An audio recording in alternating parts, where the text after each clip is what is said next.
దేవుని పరిశుద్ధ నామమునకు మహిమ కలుగును గాక. హల్లెలూయా, హల్లెలూయా, హల్లెలూయా.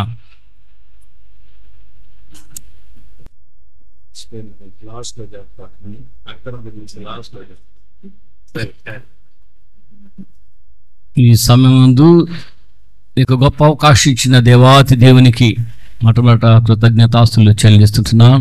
తర్వాత పాస్టర్ గారికి, సంఘ పెద్దలకు, సంఘ స్నేహాల మీదకి నా హృదయపూర్వక వందనాలు తెలియజేస్తున్నాను.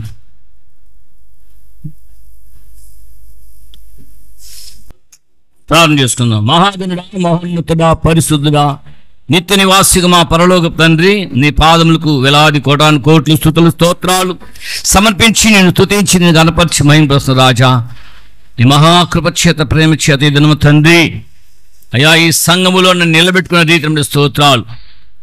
నేను నిలబడి ఉన్నాను అయినా నన్ను నీ బోరగా వాడుకోనండి. నీ నిత్య జీవపు మాటలు వినిపింపచేయండి.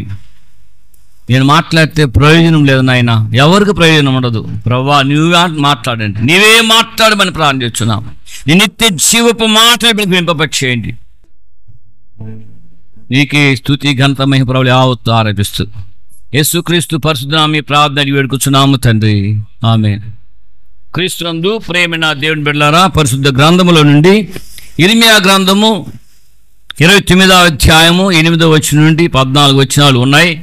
అందులో ప్రాముఖ్యమైన మాటలు మీకు బోధించాలని ఆశిస్తున్నాను. నాకు ఇచ్చిన సమయము హాఫ్ అన్ అవర్ కాబట్టి హాఫ్ అన్ అవర్లో నేను వాక్యాన్ని మరి దేవుని యొక్క కృప వలన చెప్పడానికి దేవుడు కృప దీవించి నడిపించును గాక, ఆమేన్.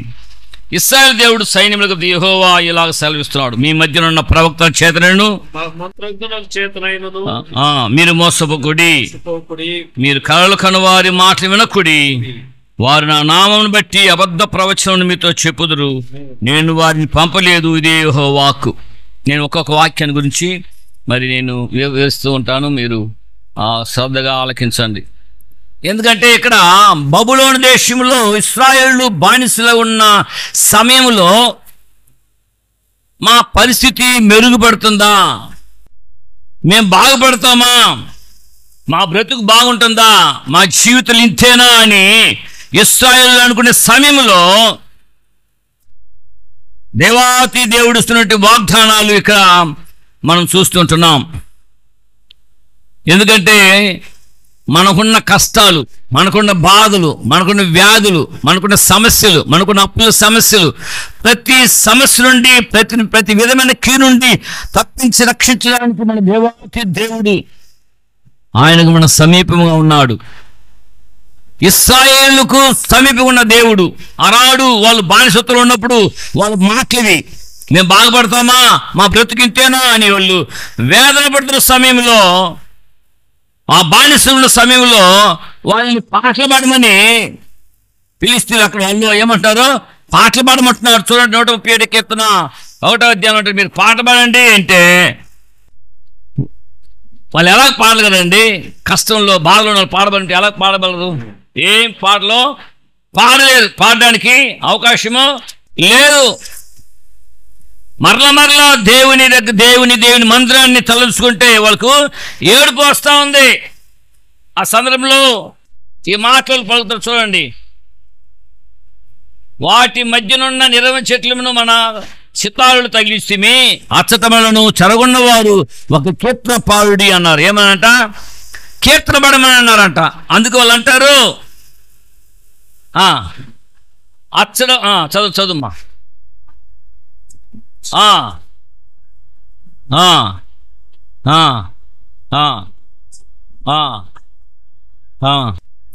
వాళ్ళు మన పాటలు పెడితే ఉల్లాసం ఉండాలని వాళ్ళు సంతోషంగా ఉండాలని చూస్తున్నారు. మన బాధలు మన కష్టాలు మనం ఉంటే మనం పాటలు పాడితే మనం ఆ యొక్క పాట వినిపిస్తే వాళ్ళు ఉల్లాసంగా ఉండాలని మనల్ని ఏం చేయమంటారు? పాటలు పాడమంటున్నారు.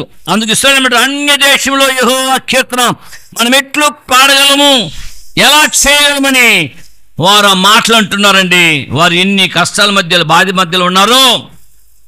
వాళ్ళు విడుదల కనబడలేదు. వారికి ప్రార్థన తగ్గిపోతుంది, విశ్వాసం తగ్గిపోతుంది, బాగుపడే లక్షణాలు కనబడలేదు అక్కడ. అందుకే 126 కీర్తనలో ఇంకొక మాట రాసి చూడండి. 126 కీర్తన మొదటి 2 వచ్చా చూడండి. సియోనుకు తిరిగి వచ్చిన వారిని యెహోవా చెరలో నుండి రప్పించినప్పుడు మనం కలగని వారి వలె నుంటిమి, మన నోటి నిండా ఏముందంట, నవ్వుండెను, మన నాలుక ఆనందగానముతో నిండెను. అప్పుడు యెహోవా వీరి కొరకు గొప్ప కార్యములు చేసిరని అన్ని జనులు చెప్పుకొందురు.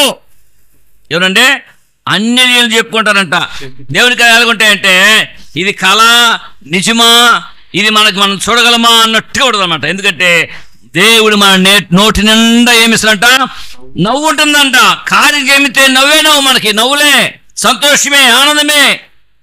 ఇప్పుడు దుఃఖపడుతున్నారు కానీ మరలా చూస్తే మీ హృదయము ఉల్లసించును, మీ దుఃఖము సంతోషంగా మారును. హల్లెలూయా. చూడండి, ఒకటి తర్వాత ఒకటి చూద్దాం. అది 29వ అధ్యాయము ఇర్మియా గ్రంథం అట్టం పెట్టుకోండి, 10వ వచనం చూడండి. యెహోవా ఆజ్ఞిస్తున్నాడు, బబులోను రాజ్యమునకు సంవత్సరం గతించిన తరువాత మిమ్మల్ని గూర్చి నేను పలికిన శుభవార్త నెరవేరుస్తాను. ఎప్పుడంటే బబులోనులో జనులు నాకు టైం ఉంది, అప్పుడే నేను చేస్తా, ఇప్పుడు కాదు. బబులోను రాజ్యంలో నాకు టైం వచ్చినప్పుడు చేస్తా. అప్పుడంటే 70 సంవత్సరాల తర్వాత మిమ్మల్ని ఏం చేస్తాను, నేను పలికిన మాట నెరవేరుస్తా. ఎందుకు? అప్పుడు దాకా మనం ఏం చేయాలా, ఓర్చుకొని ఉండాలా. అప్పుడు దాకా మనం ఏం చేయాలా, కనిపెట్టి ఉండాలి దేవుని సన్నిధిలో. యెహోవా కొరకు కనిపెట్టుకుని వారు అవమానవంతులని యెషయా గ్రంథం 49వ అధ్యాయం 23 అంటున్నాడు. యెహోవా కొరకు కనిపెట్టుకుని వారు అవమానమునందరూ. మనం కనిపెట్టుకుని ఉండాలండి దేవుని కోసము. మన కష్టాల మధ్య, మన సమస్యల మధ్య, మన బాధల మధ్య ఉన్నప్పుడు మనం దేవుని కొరకు కనిపెట్టకుండా ఎక్కడికక్కడికో వెళ్ళిపోతూ ఉంటాం. దేవుని సన్నిధిలో కనిపెట్టి ప్రార్థన చేయాలండి. అనేక సమస్యల మధ్య ఉన్నప్పుడు మనం ఏం చేస్తాం, టీవీల ముందు కూర్చుంటాం. కొంచెం కూర్చుంటే నెమ్మదిగా ఉంటుందని ఆ టీవీ ముందు కూర్చొని ఆ సీరియల్ అవి చూసుకుంటా ఉంటాం. దానివల్ల నష్టపోయేది మనమే. ఒకసారి మేము కూడా మీలాంటి విశ్వాసంగా ఉన్నప్పుడు, మీలాగా విశ్వాసం ఉన్నప్పుడు 7 గంటలకు కూర్చుంటాం టీవీ దగ్గర. 9:30 టీవీ దగ్గర కూర్చొని సీరియల్ చూస్తుంటే వారం. ఆ తదుపరి 2007లో బెర్కవెన్ సాయి గారు వచ్చారు మా సంఘానికి. ఆయన పిలిపించాం ఐసేప్లో, ఆ యొక్క అంబేద్కర్ రంగంలో ఏర్పాటు చేస్తే అప్పుడు ఆయన మాట్లాడుతూ, మీ కష్టాలు ఎందుకు, మీ బాధలకి ఇంకా తీరినట్టుండి, మీ కష్టాలు తీరినట్టుండి, మీ ఇంకా బాధలు ఉన్న కారణం ఏంటి? మీరు దేవుని నిర్లక్ష్యం చేస్తున్నారు. దేవుని శైలిలో ప్రార్థన చేయటం లేదు, దేవుని శైలిలో కనిపించలేదు. మీరు టీవీ దగ్గర కూర్చొని ఆ సీరియల్ చూసుకుంటా ఉన్నారు.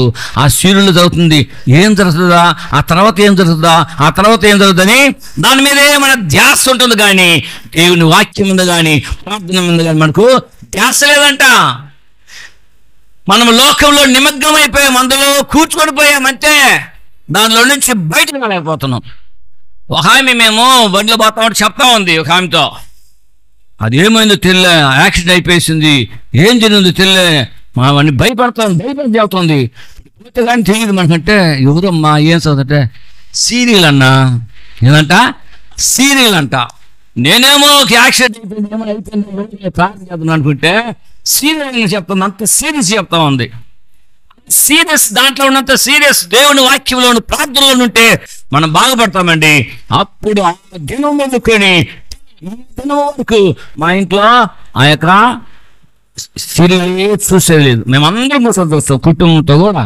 ఇప్పుడు సీరియల్ దాని తోలికి పోయి 2007వ సంవత్సరం నుంచి మేము టీవీ దగ్గర కూర్చొని లేదండి. ఆ క్రికెట్ వచ్చి కొంచెం కూర్చుంటాం, ఆ న్యూస్ కొంచెం చూస్తాము, ఏమైనా ఎలక్షన్ చేయనప్పుడు ఆ మాటలన్నీ వింటా ఉంటాం కూర్చొని. మనకు ఏది కావాలో, ప్రాముఖ్యమైనవి ఏంటి మనకు అవసరమో వాటి బట్టి మనం తీసుకోవాలంటే. వీటిలో మనం ఏమైపోయి నిమగ్నం అయిపోయి దేవుని మర్చిపోతాం. కొద్దిసేపు దేవుని మర్చిపోయినప్పుడు దేవుడు ఏం చేస్తాడు, ఆయన మనం నిర్లక్ష్యం చేస్తే దేవుడు మనల్ని ఏం చేస్తాడు, నిర్లక్ష్యం చేస్తాడండి. అందుకే మనం ఆయన కనిపెట్టుకొని ప్రార్థన చేయవలసిన వారం ఏంటున్నాం. చూడండి, రెండోదిగా మీరు అనుకున్నట్టు జరగదండి. మీరు అనుకున్నట్టు జరగదు. మీకేం భవిష్యత్తులో ఏం లేదే అనుకుంటారు. లేదు, దేవుడు మీతో ఉన్నాడు, దేవుడు మనతో ఉన్నాడు. మన కష్టాల మధ్య, సమస్యల మధ్య ప్రార్థన చేసి కనిపెడితే దేవుడు మన సమస్యల్ని తీర్చడానికి సమర్థుడు. హల్లెలూయా, హల్లెలూయా, హల్లెలూయా. చూడండి, ఇంకొక వాక్యం చదువు. ఇర్మియా గ్రంథం 33వ అధ్యాయం 14వ వచనంలో,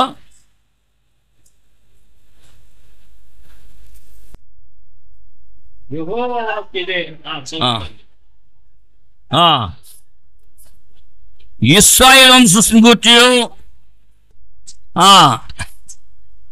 నేను చెప్పిన మాట నెరవేర్చడంలో వస్తున్నది. మన గురించి దేవుడు ఏం చెప్పాడో ఆ మంచి మాటలు నెరవేర్చడానికి వచ్చేసినాయి అంట. ఆ దినాలు వచ్చేసినాయి మనకి. మన గురించి మనుషులు ఏమనుకుంటారో అది కాదు, మనకి దేవుడు మన గురించి అనుకోవాలా. హల్లెలూయా. దేవుడు మన గురించి అడిగితే అది జరుగుతుందండి మన జీవితాల్లో. దేవుడు మన కొరకు అనుకున్నదే జరుగుతుంది, కానీ అనుకోకుండా ఏది జరగదు. అందుకే 11 వచ్చి అంటాడు 29:11లో, నేను మిమ్మల్ని గురించి ఉద్దేశించిన సంగతులు నేను ఎరుగుదును, నేను మిమ్మల్ని గురించి ఉద్దేశించిన సంగతులు నేను ఎరుగుదును, రాబో కాలం ముందు మీకు నిరీక్షణ కనున్నట్లు అవి సమాధానకరమైన ఉద్దేశాలు కానీ ఆనందకరమైనవి కాదు. మీకు సమాధానం ఇస్తా, మీ సమస్యను తీర్చేస్తా, మీ బాధను విడిపిస్తా నేను. ఎప్పుడంటే మీరు నా సన్నిధిలో కనిపెడితే, మీరు నా సన్నిధిలో ప్రార్థన చేస్తే. మరి ఈ దినం ఎంతమంది తెల్లవారుజాము లేచి దేవునితో మాట్లాడారో, ఎంతమంది దేవుడు మీతో ఈ దినం మాట్లాడారో తెలియదు. దేవునితో మనం మాట్లాడాలా, ఆయన మనతో మాట్లాడాలా. ఎలా? నువ్వు ప్రార్థన చేస్తే దేవుడితో మాట్లాడుతున్నట్టుగా, నువ్వు వాక్యాన్ని ధ్యానిస్తే ఆయనతో మాట్లాడతాడు, ఖచ్చితంగా మాట్లాడతాడు. అందుకే మన వాక్యం ధ్యానిస్తేప్పుడు ఒక నోట్బుక్ పెట్టుకొని ఏం మాట్లాడుతున్న దేవుడు ఇది మనం రాసుకోవాలా, దాన్ని ధ్యానించండి. మిమ్మల్ని చూసి మీ బిడ్డలు దాన్ని ధ్యానించి అభివృద్ధిలోకి వస్తారు. మన బిడ్డలు ఎందుకు మరి మనకు చెప్పిన మాట వినకుండా పోతున్నాయంటే మన వల్లే. మనం బైబిల్ చదివేది లేదు, మనం ప్రార్థన చేసేది లేదు. ఎవరైతే ప్రార్థన చేస్తున్నారో వాళ్ళ కుటుంబాలు ఆశపడతాయి, ఎవరైతే బైబిల్ చదువుతారో కుటుంబాలు ఆశపడతాయి. హల్లెలూయా. ఎందుకంటే ప్రార్థన చేయనప్పుడు నేను లేపేస్తా పిల్లలు అందరూ 5 గంటలు లేపేస్తా. లేచి ప్రార్థన చేసుకోలేదు. నేను ప్రార్థన చేసుకుంటామంట 5 అయిపోయిందంటే నేను అందరూ లేపేస్తా. అందరూ లేచి ప్రార్థన చేసుకోవాలా. నైట్లు అందరూ కూర్చొని ఎవరి పాటు పైన స్కూల్కి పోయి కాలేజీ పోయిన తర్వాత పిల్లలు బైబిల్ చదువుకొని పండుకుంటారు వాళ్ళు. ఎందుకంటే మనము నడిపించే రీతిని బట్టి ఉంటుందండి ప్రతిదీ. కాబట్టి మనం ఓర్పుతో కనిపెట్టాలి. అనుకూల సమయమైన దేవుడు మన మొర్ర ఆలకిస్తాడంటే మీరు భయపడిన అవసరమే లేదు. దేనికి మనము భయపడిన అవసరం లేదు. మనం ఎప్పుడైతే దేవునితో సహవాసం కలిగి ఉంటామో పరిశుద్ధాత్మ దేవుడు నడిపిస్తాడు. మీ సహవాసం అయితే తండ్రి అయిన దేవునితోనూ కుమారుడైన క్రీస్తుని మీ సహవాసం ఉండాలంటాడు అక్కడ. సరే, నేను త్వరగా ముగించుకుంటాం. 3వ చూద్దామండి. 12వ అధ్యాయం 29వ అధ్యాయము 12-13 వచ్చా చూసుకుందాం. మీరు నాకు మొరపెట్టుదురేని, మీరు నాకు ప్రార్థన చేయవచ్చురేని, నేను మీ మనవి ఆలకింతును. ఎప్పుడంట మనం ప్రార్థన చేస్తే దేవుడు మన ప్రార్థన చేస్తాడంట, ఆలకిస్తాడంటండి. మనం ప్రార్థన చేయాలి. ఇంకో మాట చూడండి, మీరు నన్ను వెతికినడలా పూర్ణ మనసుతో నన్ను గూర్చి విచారణ చేయనడలా మీరు నన్ను కనుగొందురు. చక్కటి మాట్లాడుతున్నారు. దేవుడు ఏమంటున్నాడంటే, మీరు రాత్రింబవళ్ళు ప్రార్థన చేయాలి, నా సన్నిధిని మీరు ఏం చేయాలి, కనిపెట్టాలి. నేను మిమ్మల్ని విడిపిస్తా, మీ బాధను విడిపిస్తా, మీ చెరను విడిపిస్తా, మీ కష్టాలను మిమ్మల్ని నేను విడిపిస్తా. ఎప్పుడంటే మీరు ప్రార్థన చేస్తే రాత్రింబవళ్ళు. మేము రాత్రిలో ఉండేటప్పుడు ప్రార్థన చేసుకున్నాం, 12 గంటల వరకు ప్రార్థన చేసుకున్నాం అందరం. నేను, మా పెద్ద కుమారుడు, మా సతీమణి, మేము ప్రార్థన చేసుకుంటాం. కింద ఇంట్లో కుమారుడు, అల్లుడు, కూతురు కింద ఉంటారు. వాళ్ళు ఆడ ప్రార్థన చేసుకుంటూ ఉంటారు. ఏదైనా సమస్య అయితే ఒకరినొకరు ఫోన్ చేసి వెంట కూర్చొని అందరము ప్రార్థన చేస్తాం. 12 గంటల పైపు తెల్లది మామూలుగా మామూలుగా లేచి నేను ప్రార్థన చేసుకుంటా ఉంటా. 5 అయితే వాళ్ళు లేపేసి నేను పండుకునేస్తా. ఎందుకంటే మనం రాత్రింబగలు ప్రార్థన చేయాలి. మనకు సమయం ఉన్నప్పుడే, మీకు ఎప్పుడు సమయం ఉందో ప్రార్థన చేయండి. సమయం చిక్కినంత మీరు ప్రార్థనలు గడపండి. మిమ్మల్ని విడిపించే దేవుడు ఆయన. మీ భవిష్యత్తు బాగుంటుందండి మీరు ప్రార్థన చేస్తే. మీ భవిష్యత్తు బాగుంటుంది. మొట్టమొదటి ఏం చేయాలి, మనము కనిపెట్టాలా. రెండవది ప్రార్థన చేయాలా. మూడవది ఏం చేయాలా, నీవెక్కడ ప్రార్థన చేస్తున్నావో, ఏ సందర్భంలో ప్రార్థన చేస్తున్నావు, ఏ స్థితిలో ఉండి ప్రార్థన చేస్తున్నావు, ఏ సమస్యలో ఉండి ప్రార్థన చేస్తున్నావు, ఎలాంటి కష్టం ఉండి ప్రార్థన చేస్తున్నావు, దేవుడు నీ ప్రార్థన విని నీ ప్రార్థన జవాబు చేస్తాడు. నీ దానికి ఒక పులి స్టాప్ పెట్టబోతున్నాడు దేవుడు. నీ కష్టాలకి, నీ సమస్యలకి, నీ బాధలకి, నీ కన్నీరుకి ఒక పులి స్టాప్ పెట్టబోతున్నాడు దేవుడు. ఆహారం లేకపోతే బ్రతకలేము, కానీ ప్రార్థన లేకపోతే విశ్వాసి బ్రతకలేడండి. ఆహారం లేకపోతే బ్రతకలేము, కానీ అదే రీతిగా విశ్వాసికి ప్రార్థన లేకపోతే బ్రతకలేడు. ప్రార్థన మనకు జీవము, ప్రార్థన మనకు జీవాహారం. అదే మనకి ఆ ప్రార్థన ద్వారా దేవుడు మనల్ని బలపరుస్తాడు. చూడండి, నిర్గమాకాండము 2వ అధ్యాయము 23వ వచనం చూస్తుంది.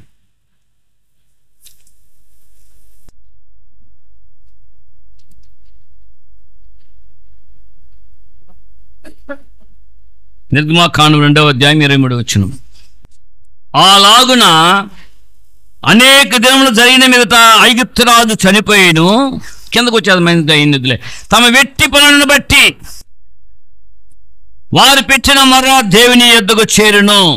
వారు కష్టపడుతున్నారు, వెట్టి పనులు చేసేవాళ్ళు నిట్టూలు పెడుస్తున్నారు, మొర్ర పెడుచుంటుండగా వారు మొర్ర విని దేవుడు మన మొర్ర దేవుని యొద్దకు చేరుతుందంట. మన ప్రార్థన దేవుని యొద్దకు చేతు. నువ్వు ప్రార్థన చేస్తే దీన్ని నోట్ చేసుకుంటాడు దేవుడు. నువ్వేం ప్రార్థన చేస్తున్నావు, నువ్వేం అడుగుతున్నావు, దేవుడు ఏం చేస్తాడు నోట్ చేసుకుంటాడు. దానికి జవాబు ఇవ్వడానికి ఓటు నోట్ చేసుకోదు. మీరు ఉన్న మాకోసం ప్రార్థన చేయాలంటే మేమేం చేస్తాం, వెంటనే మీ పేరుని ఏం చేస్తాం, రాసుకునేస్తాం. ఎందుకో ప్రార్థనలు కూర్చొని మీ కొరకు ప్రార్థన చేస్తున్నారు. మనమే ఈ లోకస్తులమే, మనుషులమే ఆ రీతిగా మనం ఉన్నప్పుడు దేవాతి దేవుడు మీరు ప్రార్థన చేస్తుండగా మీ ప్రార్థన జవాబు దయచేయని ఆయన ఏం చేస్తాడు, ఆయన పుస్తకంలో రాసుకుంటాడు. మరి వాళ్ళు దెబ్బలు తిన్నారు, వెట్టి పని చేస్తే వినలేదా? విని ఆయన మోషేని పంపించి విడిపించాడండి. కిందట వారి యందు దేవుడు లక్ష్యం ఉంచెను అని 25వ వచనం అంటాడు.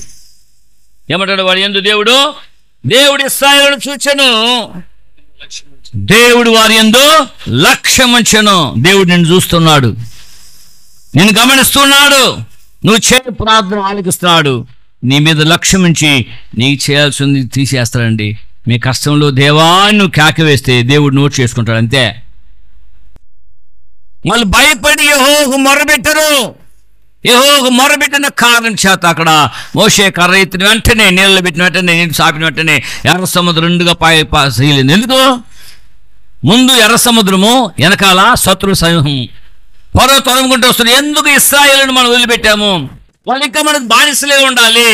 వాళ్ళు ఏమంట, ఇశ్రాయేలు ఇంకా బానిసలే ఉండాలంట, వాళ్ళ దగ్గర కాళ్ళ దగ్గరే మనం ఉండాలంట. దేవుడు చూశాడు, వాళ్ళు ప్రార్థన ఆలకించాడు, జవాబు దయచేస్తాడు, అంతే. విడుదల వారికి విడుదల దయచేసిన దేవుడు నీకు నాకు విడుదల దయచేయడా? తప్పనిసరిగా మనకు ఆయన విడుదల చేస్తాడు. మాకు ఈ లోకంలో ఆయన తప్ప ఎవరు లేదండి. మన దిక్కు ఆయనే. మనం పూర్తిగా మనము ఆయన మీద మాత్రమే ఆధారపడాలంతే. వెంటనే దేవుడు దిగి వచ్చి కార్యాలు చేస్తాడండి. అంటాడు కీర్తనకారుడు 9 కీర్తన పేరులో, తెల్లవారికి ముందే నిన్ను మొరపెడుచుని అంటాడు. ఎప్పుడంట? తెల్లవారికి ముందే నేను మొరపెడుచుని. మీ ప్రార్థన ఆలకించలేదు అనుకోవద్దండి. మన దేవుడు ప్రార్థన ఆలకించే దేవుడు, మన ప్రార్థన జవాబిచ్చే దేవుడు. అన్ని చూస్తాడు ఆయన అన్ని చూస్తా ఉన్నాడు. చూడు 4వ అధ్యాయం 31వ వచనంలో, నిర్గమాకాండం 4:38లో, యెహోవా ఇశ్రాయేలును చూడవచ్చి తమ బాధను కనిపెట్టిన మాట జనులు విని తల వంచుకుని నమస్కారం చేశారంట. ఏమంట? దాని బాధలు కనిపెట్టండి మాట చూడవచ్చు ఇస్తాడు దేవుడు. దేవుడు నిన్ను చూస్తున్నాడండి. కొంచెం ఆగు, దేవుని కృప నీకు దొరుకుతుంది. కొంచెం ఆగితే దేవుని కృప నీకు దొరుకుతుంది.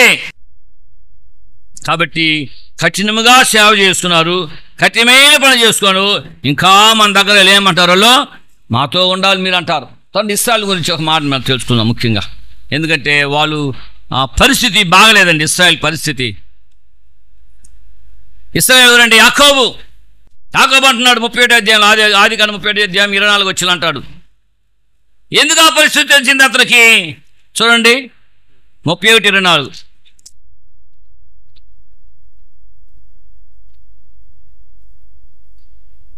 ఆ రాత్రి స్వప్నం ముందు దేవుడు సిరియా వాడైన లాబానుకు వచ్చి, నీవు యాకోబుతో మంచిగాని చెడ్డగాని పలుకము, జాగ్రత్త సుమి. ఎందుకో? వాళ్ళ మామ లాబాను 10 సార్లు జీతం మార్చాడంట. ఎన్నిసార్లు? 10 సార్లు. 14 ఏళ్ళు కొలువు చేశాడు. ఆ తర్వాత మళ్ళీ 6 ఏళ్ళు కొలువు చేశాడు. అయినా తన కుమారులు బాగుండాలి, తన కుటుంబం బాగుండాలి అనుకున్నాడు, కానీ యాకోబు బాగుండాలి, తన కుమార్తెలు బాగుండాలి అనుకోలే అతను. ఎన్ని దేవుడు చూస్తూ ఉన్నాడండి, ఎన్ని లాభం చేస్తే ఎన్ని దేవుడు చూస్తున్నాడు. యెహోవాకు మొరపెట్టుడు దేవుడిచ్చిన ఆలోచన బట్టి అతను తన భార్యను తీసుకొని పోతున్నాడు. ఆయన చెప్తాడు భార్యతో, మీ నాన్న మీ అన్నోళ్ళు కానీ నిన్న మొన్న నన్ను చూసేటప్పుడు చూడటం లేదు, నిన్న మనం చూసేటప్పుడు చూడటం లేదు, మనం వెళ్ళిపోదామంటే వెళ్ళిపోదాం రాని బయలుదేరుతారు. వాళ్ళు బయలుదేరి వెళుతుంటుండగా వాళ్ళని పట్టుకోవాలని ఇతను బయలుదేరితే దేవుడు అతనితో మాట్లాడుతున్నాడు. దేవుడు అతనితో మాట్లాడు ఏమంటే రాత్రి స్వప్నం మంది ఏం చేశాడు, నీవు యాకోబుతో మంచిగాని చెడ్డగాని పలకూడదు, అంతే. భయపడిపోయే లాభం ఇంకేం మాట్లాడలే, ఏమీ మాట్లాడలేదు. ఎందుకంటే ఆయన వెంట మరి దాసదాసీలు మరి మరి ఆ యొక్క గొర్రెలు మేకలన్నీ పోతా ఉండి ఇంత జనం పోతున్నారే, నేను వాడిని ఒట్టి చేతులతో పంపించకుండా. కానీ దేవుడు అలా పంపించలేదండి, ఒట్టి చేతులతో పంపించాలనుకున్నాడు ఇశ్రాయేలుని, యాకోబుని. కానీ దేవుడు అలా పంపించాడండి, లేదు. క్రీస్తునందు ప్రేమైన దేవుని బిడ్డలారా, అందుకే ఆ మాటకు రాయడం 31వ అధ్యాయం 40 వచ్చింది చూడండి. పగటి ఎండకును రాత్రి మంచుకును నేను క్షీణించిపోతుని, నిద్ర నా కనులకు దూరమయ్యాను. ఏమైనప్పటికీ నిద్ర దూరం అయిపోయింది, అంత కష్టపడాడు. మరి యాకోబు ఎంతో తప్పించిపోయాడండి. దేవుడు నాకు తోడయ్యుండని ఎడల ఏమంటాడండి 42వ వచనంలో, దేవుడు నాకు తోడయ్యుండని ఎడల నిశ్చయముగా నీవు నన్ను ఒట్టి చేతులతోనే పంపివేసిందువు. దేవుడు నా ప్రయాస నా చేతుల కష్టమును చూచి పోయిన రాత్రి నిన్ను గద్దించాడు అంటాడు. ఆ జాలి లోకం ఇది మాయలోకంలో సొంత మానవతాన్ని జాలి లేకుండా దాన్ని చేశాడు, మోసపరచాలని చూశాడు. దేవాతి దేవుడు వదలలే, ఎందుకంటే యాకోబు పరిస్థితి అలాగున్నది. దేవుడు చూస్తున్నాడు. లాభాను నువ్వు చూసింది యావత్తు నేను చూసేసా, ఇంక నువ్వేం మాట్లాడకూడదు. ఇంకేం మాట్లాడాలి అతను. ఆయన నిన్ను నన్ను కూడా చూస్తూ ఉన్నాడు. ఆయన నిన్ను యాకోబుని లేవనెత్తిన దేవుడు నిన్ను లేవనెత్తాడు. యాకోబుని ఆశ్రయించిన దేవుడు నిన్ను కూడా ఆశ్రయించాలని చూస్తున్నాడండి. ఆయన చూస్తూ ఉన్నాడు. చూడండి, ఆ అధ్యాయం వెనక అట్లా చూస్తూ వస్తే ఆయన బయలుదేరి వస్తుండగా 2 గుంపులుగా వస్తున్నారట. ఒట్టి చేత పంపాలనుకుంటే 2 గుంపుల జనాలతో వస్తా ఉన్నాడు. ఎంత ఆస్త, ఎంతమందా, నేను నిన్ను కాళ్ళ కింద తొక్కాలనుకున్నానే అని ఆశ్చర్యపోతున్నాడు లాభం. నేను కాళ్ళతో దుక్కేసి ఏం లేకుండా పంపితే ఇంత ఆశతో పోతున్నావని ఆశ్చర్యపడి చూస్తున్నాడు. నిజంగా మన దేవుడు మన పట్ల ఆశ్చర్యకాలు చేయబోతున్నాడు అండి. హల్లెలూయా, హల్లెలూయా. మనకు చిన్న చిన్న బుద్ధులు ఉండకూడదు. ఒకవేళ చిన్న చిన్న బుద్ధులు ఉండని చూసి నువ్వు వాళ్ళని పట్టించుకోవద్దు. దేవుడు నిన్ను ఆశ్రయించబోతున్నాడు. అలాంటి వాళ్ళని చూస్తే వందనాలు చెప్పు. అలాంటి వాళ్ళని చేసిన ఇలా వందనాలు చెప్పి తప్పించుకోము వాళ్ళ దగ్గర నుంచి. వాళ్ళతో ఏం మాట్లాడక వాళ్ళతో. నీ అభివృద్ధి నీ ఆశీర్వాదం ఎవరు తప్పించలేరండి. నీ అభివృద్ధి నీ ఆశీర్వాదం ఎవరు ఆటంకపరచలేరు. అది ఆయన ఇచ్చేది. హల్లెలూయా. ఆయన ఇవ్వబోతున్నాడు నీకు. కాబట్టి నీవు మరి దేవుని సన్నిధిలో కనిపెట్టు, ప్రార్థన చేయి, రాత్రి మొదలు ప్రార్థన చేయి. దేవుడిని మరి వీరిని ఆశ్రయించిన దేవుడు, యాకోబుని ఆశ్రయించిన దేవుడు. రాత్రి అంతా పోరాడు కదా యాకోబు. వాళ్ళ అన్న కోసం ఏం చేశాడు? రాత్రి అంతా పోరాడాడు. వాళ్ళన్న వచ్చిన లోపల సమాధానం పోయాడు. వాళ్ళన్న వచ్చిన లోపల ఏమైంది? మేకలు గొర్రెలను తీసుకుంటే నాకెందుకు నాయన ఇంత ఉండి నాకు ముద్దును తీసుకో అని వాళ్ళ అన్న మెడ మీద పడి తడుచుకొని ముద్దు వేసుకుంటున్నాడు. కారణము ఆ రాత్రంతా ప్రార్థన చేసిన తర్వాత దేవుడు యేసేపు యొక్క జీవితాన్ని మరి అన్న మీద తమ్ముడి మీద కోపం లేకుండా చేశాడు. దేవుడు యాకోబుని ఆశ్రయించాడు. నీ పేరు ఇక మీద యాకోబు కాదు, నీ పేరు ఇశ్రాయేలు. నువ్వు నెమ్మది గలబడిపో, అంతే. దేవుడు నిన్ను కూడా అలాగే చేయబోతున్నాడు అండి. ఆగరు చూస్తూ ఉంది. ఆగరు ఏం చేసింది? పొట్టి చేతులతో పంపిస్తున్నారు నీళ్ళు పెట్టి చేతికి. సారమ్మ, అబ్రహాము వాళ్ళు చేసిన వాళ్ళ పరిస్థితి చూస్తే కరెక్టే. కానీ దేవుడు మటుకు చూస్తూ ఉన్నాడు కదండి. దేవుడు చూస్తున్నాడు, విడిచిపెట్టడు. ఏడుస్తుంది ఆగరు. దేవుడు చూస్తున్న దేవుడు వదిలిపెట్టాడండి ఆగర్ని? వదలలేదు కదండి.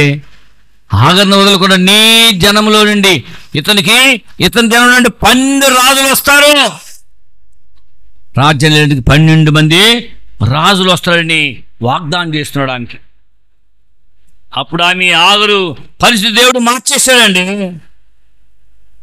అరణ్యంలో తిరుగుతున్న ఆగరు యొక్క జీవితాన్ని మార్చాడు దేవుడు. ఎలాంటి పరిస్థితులు ఉన్న దేవుడు గొప్ప కార్యం చేస్తాడు మన జీవితంలో. ఏమంటుంది? ఏంటి ప్రభువా గొప్ప జనం అంటున్నావు? అబ్రహాంతో చెబుతున్న మాట, అబ్రహాంతో కూడా ఆ మాట ముందుగానే పలికాడు ఆయన. ఆదికాండం 17:20 చూస్తే అబ్రహాము దేవుడు నీతో మాట్లాడుతున్నాడండి. 12 రాజులు నీలో నుండి వచ్చేదరు. ఆమెనుకుని చచ్చిపోతాడు ఏమనుకుంది ఆమె. కానీ ఏమంటాడు దేవుడు? 12 మంది రాజులు వస్తారు నీతో అంటున్నాడు. అందుకే సామెతల గ్రంథం 23వ అధ్యాయము 8వ వచనం, నీ ఆశ నిశ్చయముగా నీ ఆశ భంగము కానేరదు. నిశ్చయముగా నీ ఆశ ఏం కాదమ్మా, భంగము కానేరదు అంటున్నాడు దేవుడు. ఎందుకంటే దేవుడి నీ యొక్క ఆశ నెరవేర్చబోతున్నాడండి. ఆశను నెరవేర్చబోతున్నాడు. 31వ అధ్యాయం ఇర్మియా గ్రంథం 31వ అధ్యాయము 17వ వచనం, రాబో కాలముందు నీకు మేలు కలిగిన నమ్మిక ఉన్నది, నీ పిల్లలు తిరిగి తమ దేశమునకు వచ్చేదరు. రాబో కాలం ముందు ఏమన్నట్టు మనకి నమ్మకం ఉందంట. మనకి మేలు చేయబోతున్నాడు దేవుడు. మన జీవితంలో మేలు చేయబోతున్నాడండి. నువ్వెంత ఆలోచన చేసుకో, నువ్వెంత తెలివిగా ఉండు, నువ్వెంత యుక్తిగా ఉండు, కానీ జరిగేది దేవుడు మనకు చూపిస్తాడు. దేవుడే మనల్ని ఆశించబోతున్నాడు. యెహోవాకు విరోధన ఆలోచన ఏమీ జరగదు, కానీ దేవుడు తలంచింది మన జీవితంలో నెరవేర్చబోతున్నాడు. ఇశ్రాయేలును రక్షించిన దేవుడు నన్ను రక్షించడానికి, నీ బాధ నుండి కాస్త విడిపించడానికి ఆయన సమర్థుడు. కాబట్టి మనము దేవుని సన్నిధిలో కనిపెట్టి ప్రార్థన చేద్దాం, కనిపెడదాం దేవుని సన్నిధిలో. యెహోవా కొరకు కనిపెట్టేవారు అవమానమునందరు, యెహోవా కనిపెట్టిన వారు నూతన బలం పొందెదరు అంటాడు కదా 40వ కీర్తనలో. నేను యెహోవా కొరకు సహనముతో కనిపెడుతుంది అంటాడు దావీదు. ఆయన సహనంతో కనిపెట్టాడు కాబట్టి రాజు అయ్యాడు, తర్వాత చక్రవర్తి అయ్యాడు. రాజును చేసిన దేవుడు ఏం చేశాడండి? చక్రవర్తిని చేశాడండి. కనిపెడితే ఆశీర్వాదాలు దేవుని మనం పొందుకుందాం. దేవుడు కొద్ది మాటలు దీవించి ఆశీర్వదించుగాక. ఆమేన్. ప్రార్థన చేసుకుందాం. ప్రేమ స్వరూపి కృపగల దేవా, కరుణామయుడా, నీ పాదం స్తోత్రాలు. ఏదనము తండ్రి నైనా మా జీవితాల్లో నైనా ఎన్నో కష్టాలు బాధల మధ్య ప్రభువా మేము సతమతమైపోతున్నాం రాజా. తండ్రి విశ్వాసులు అలాంటి పరిస్థితుల్లో బిడ్డలను ప్రత్యేకంగా నువ్వు దీవించి ఆశీర్వించి ఆ కష్టాల నుండి బాధలు విడిపించడానికి నువ్వు మార్గం చూపించావయ్యా. ఆ టీవీ ముందు కూర్చొని బదులు నీ శరీరంలో కూర్చొని ప్రార్థన చేస్తే, నీ శరీరంలో కూర్చొని వాక్యం ధ్యానిస్తే, నీ శరీరంలో కనిపెడితే నువ్వు ఆశీర్విస్తావని వాగ్దానం చేసిన దేవుడు నా తండ్రి. యెహోవా కొరకు కనిపెట్టుకున్న వారు అవమానందరూ, యెహోవా కొరకు కనిపెట్టిన వారు బలం పొందెదరు నాయన. అందుకే తండ్రి దావీదు మహారాజు సహనంతో కనిపెట్టాడయ్యా, సహనంతో కనిపెట్టాడు తండ్రి. తగిన ప్రతిఫలాన్ని దావీదు చేసిన దేవుడు, దానైనా ఇశ్రాయేలుకు చేసిన దేవుడు, ఆదరు జీవితంలో అద్భుతాలు చేసిన దేవుడు, మోసం చేయాలని చేసిన లాభాలతో మాట్లాడిన దేవుడు నా తండ్రి. నా తండ్రి రెండంతల ఆశీర్వాదాలు ప్రభువా యాకోబు దయచేసిన దేవుడు. నీ బిడ్డలు ఎంతమంది అయితే నీ సన్నిధిలో కనిబిడ్డలు ప్రార్థన అనుకుంటూ తీర్మానం చేసుకుంటున్నారో వారిని ప్రత్యేకంగా దీవించి ఆశీర్వదించి నీ బిడ్డల సమస్యల నుండి, బాధల నుండి, కష్టాల నుండి విడిపించి సంరక్షించి కాపాడి నీ బిడ్డల జీవితంలో అద్భుతాలు జరిగించి నీవు మాత్రమే మహిమ పొందమని కుడిపై నీ ఆశలు కుమరించండి. ఈ అవకాశం ఇచ్చినందుకు నీ కృతజ్ఞతలు చూపిస్తున్నాం. దైవ సేవకు సంఘాన్ని దీవించండి, సంఘానికి క్షేమాభివృద్ధి కలిగించేయండి. నిదాసుని ప్రేమించడం తర్వాత అభిషేకించి సంఘాల బలమైన సాధన నిదాసుని వాడుకుని మహిమ పొందండి. పాస్టమ్ గారి బిడ్డలను కూడా దీవించండి, సంఘ పెద్దలను కూడా దీవించి ఆశీర్వించు. సంఘ పెద్దలు ఎవరి మంది ఆశీర్వించి నీవు మాత్రం మహిమ పొందమని ఒకే నిజ రక్షకుడైన యేసుక్రీస్తు పరిశుద్ధ నామమున ప్రార్థన వేడుకొచ్చున్నాము తండ్రి. ఆమేన్. మహాగణుడు అయిన మా పరలోకపు తండ్రి, ఈరోజు నీ వాక్యం ద్వారా మీరు మాతో మాట్లాడినందుకు నీకు వందనాలు. దైవజనుడైనటువంటి రెవరెండ్ జయకుమార్ గారిని మా మధ్యలోనికి మీరు తీసుకొని వచ్చారు. నీ బిడ్డ ద్వారా మీరు మాతో మాట్లాడారు. ప్రతి బిడ్డలను పలకరించినందుకు నీకు వందనాలు. నువ్వు చేయబోయే అద్భుతమైన కార్యాలను బయలుపరిచినందుకు నీకు వందనాలు. వచ్చిన ప్రతి బిడ్డల ప్రభువా నీ ఆశీర్వాదమునుంది ఆదరించబడి సమాధానముతో తిరిగి వెళ్ళుచుండగా ఈ వారంలోనే వారి కుటుంబాలలో ఆశ్చర్యమైన అద్భుతమైనటువంటి మేలైన కార్యాలను మీరు చెయ్యబోతున్నందుకు నీకు వందనాలయ్యా. నీ బిడ్డల ఉద్యోగాల మీద కూడా మీరు చేయబోతున్న మేలైన కార్యాలను బట్టి నీకు వందనాలు. నీ బిడ్డల యొక్క వ్యక్తిగతమైనటువంటి జీవితాలలో అంతరంగంలో నువ్వు తీసుకొని రాబోతున్న మార్పును బట్టి నీకు వందనాలయ్యా. ఎందుకంటే మా సంఘానికి, ఈ సంఘానికి మీరు కాపరిగా ఉన్నందుకు నీకు వందనాలు.